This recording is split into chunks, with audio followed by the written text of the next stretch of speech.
Hey, Spencer here from leadingworshipwell.com, back with another quick worship leading tip of the week. This week, here's what I want you to do to improve your worship ministry.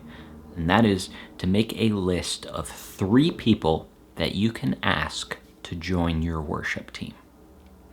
I want you to make a list of 3 people that you can ask to join your worship team. I know one of the biggest requests from people, from worship leaders, struggles, is that they don't have enough people serving on their worship team. And obviously there's a lot of practical things that we can do to build our worship team, but the simplest thing that you can do is to go and ask people.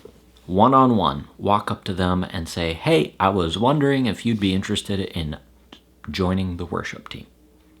Simple as that. That is the number one way that you will grow your worship team. And so, to facilitate that, I want you to make a list. Think of all the people in your church, and I want you to come up with 3 names of people that you can ask this Sunday if they would like to join your worship team.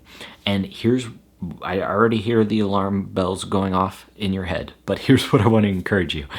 I want to encourage you to not say no for people.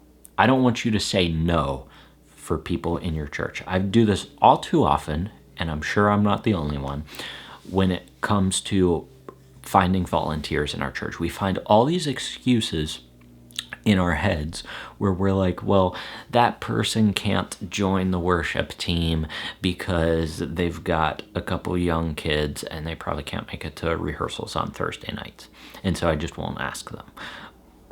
But maybe you don't realize that dad of 2 young kids is like looking for a reason to get out of the house for 1 night a week, and his wife would be fine with watching the kids, and he just needs to go to church for 2 hours and have 2 hours of peace away from his children.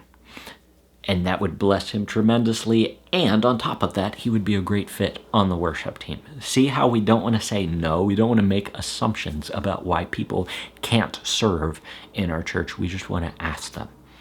Don't say no for people before you've asked them. Now, maybe you're also thinking, well, that person's probably gonna be like, I don't know where you got that idea from, that I would be a good fit on the worship team. That doesn't make sense. Here's what I've learned in my time of asking people to serve in church.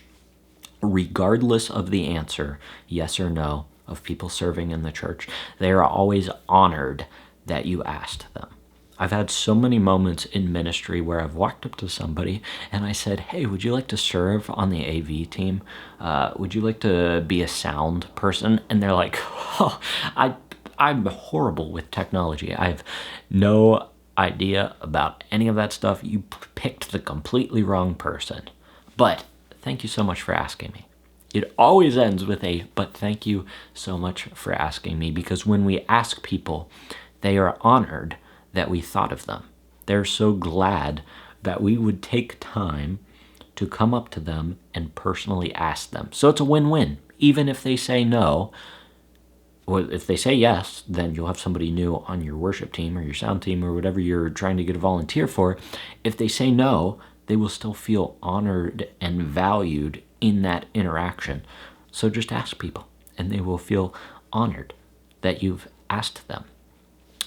So I want you to make a list of 3 people this week that you can ask on Sunday to join your worship team. Now, if you want help with getting them on your worship team and thinking through what that whole process looks like, next week, this coming week, next Monday, I'm going to be launching the worship team growth plan. I did a pre-launch for this a month or 2 back, and I've got the first few worship leaders who have gone through the training and helped me make it better, and now I want to launch it officially, and I want to invite you into that. So make sure to check out the link in the description below to the launch list. You will be the first to be notified when it is officially launched next Monday. This is a step-by-step process for finding, recruiting, and developing high-capacity worship team volunteers. I take you through the complete process of how to build your current team, how to find new team members, what to do whenever you actually ask them. Do you have a process to get them onto your team? How to make sure that they're well served whenever they're on your team. And then finally, how to make sure that they stay on your worship team. Listen, I want this to be the year that you find more worship team volunteers. I know we've all been looking for more worship team volunteers forever, but this is the year you can finally do it, because I'm going to show you the complete process to growing your worship team. So make sure to sign up for the launch list to be the first to know when that officially launches next Monday. I'm so excited to share it with you. Other than that, thanks so much for joining me. Until I see you in the next video, keep leading worship well.